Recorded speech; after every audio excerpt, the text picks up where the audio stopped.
It has happened again today. Another breaking news.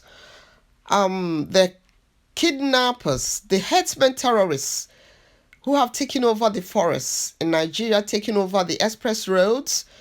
Once again, they just kidnapped a bus filled with passengers going from southeast Nigeria to Lagos. They got the bus. They, of course, shot at the bus and forced the driver to swerve and to a stop. The driver is eventually killed. He's just still there on the steering as these other people are looking to see what really went on. At last, they saw that everybody in the bus was kidnapped except a little child. There's a little girl there, and the bus driver is dead. He is dead on the seat there because the Fulani herdsmen kidnappers were able to get him where they were raining bullets at the bus. This is it. This is it. That's the little girl. This is it. Buhari's Fulanization agenda is here.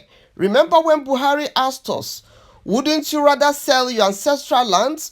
Wouldn't you rather give up these lands? Actually, give them up. He wanted people to give up their ancestral lands free of charge to these invaders that he brought in. He single-handedly brought in these Fulani terrorists to Nigeria to come and take over the land.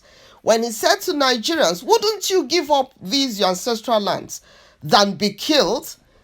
Actually, he was very direct with his question. He said, which one is better? To give up your ancestral lands or be killed? Nigerians thought he was joking. And that's exactly what is going on now. The Fulani terrorists are so brazen. The military cannot stop them because the military is filled with so-called repentant Boko Haram terrorists. The generals in the military are all mainly Fulanis, and they are part of the agenda. They are in agreement with Buhari and the Fulani oligarchs to bring in Fulanis from outside Nigeria to take over Nigeria because these killers have been told that Nigeria actually belongs to them. So as far as they are concerned, they are here to kill and maim and slaughter and burn people alive and burn villages just to take over what they believe belongs to them. So now they've taken over the forest. The military cannot stop them. The police, of course, are not well equipped to stop them as well. So they're just having a field day, killing people, slaughtering innocent Nigerians and kidnapping buses loaded with passengers, and there's nothing anybody can do. They're going to start negotiating now. Depending on how many people are in that bus, it's usually 15 million per person, 15 million naira per person, and they'll start negotiating. Some would die of shock, some would die of hunger, some would die of the torture and the beating that they give to them. And eventually the ransom will be paid and nothing will happen. Life goes on again. The security agencies are busy arresting protesters. A lot of protesters in Minna were arrested. People protesting high cost of living were arrested. But killers, well-armed killers who are killing innocent people, slaughtering and terrorizing everybody, nothing happens to them. Nobody arrests them. Nobody does anything to them because that is the understanding that this APC government will continue to allow them to do whatever they want to do to take over the land from indigenous people. That's the little girl they left in the bus. The parents, of course, must have been kidnapped. Everybody in the bus was kidnapped. And I'd like you to listen to the video. I'm going to play this video for you to listen to the story and the comments of the people who are watching, who are at the scene, who are observing, the eyewitnesses who observed. One of them said, this bus, the people in this bus ate with us at the joint where we normally eat on the road. The people in that bus ate with them. Now there's no guarantee that all of them will be rescued alive. The Ekiti people, one that happened, not all of them were rescued because the driver was killed at the place because he couldn't remember the phone numbers of his wife and that of the proprietress. The same thing had happened. Now they finished this driver, he's gone. And home is the morning, and the rest of the people kidnapped, nobody knows whether they will survive. Now the usual practice is for people to start raising millions, and giving to these marauders, these invaders, these terrorists, that the government of Nigeria has allowed for them to operate as they like, to kill as many people as they want, to take over as many lands as they can, because the defense minister and the vice president of Nigeria, both of them are all sponsors of these terrorists. They support the terrorists. Sheikh Gumi is their spokesperson, and he says you cannot do anything to them. Nobody can chase away people from the forest. They own Nigeria. It's a shame. It's a big shame.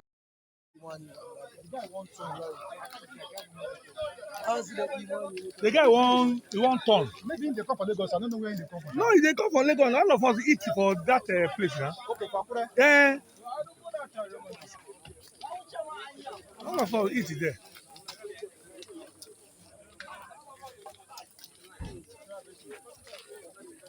See this small girl now. Eh? Eh? Okay, they come out the father. Yeah. Okay, from inside this bus. Now only him there now.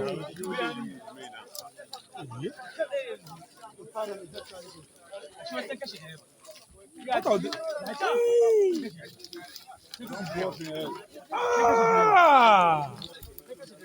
They don't kill the driver. Yeah.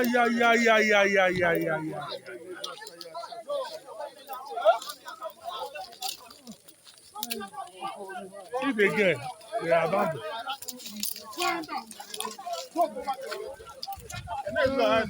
It's not people come now, they're not convinced.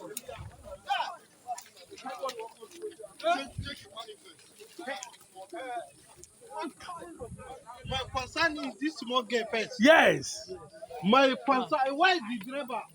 The driver is dead now. Look at the driver on the steering. The second driver.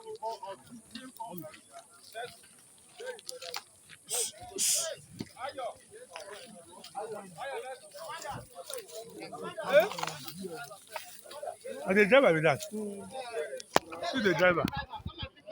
My God. See the driver. See the driver. Just kill him. See kidnapper. See person, see kidnapper. Only no day now we take for this one. I bet this security, this will not they go, but we follow them. They are moving now.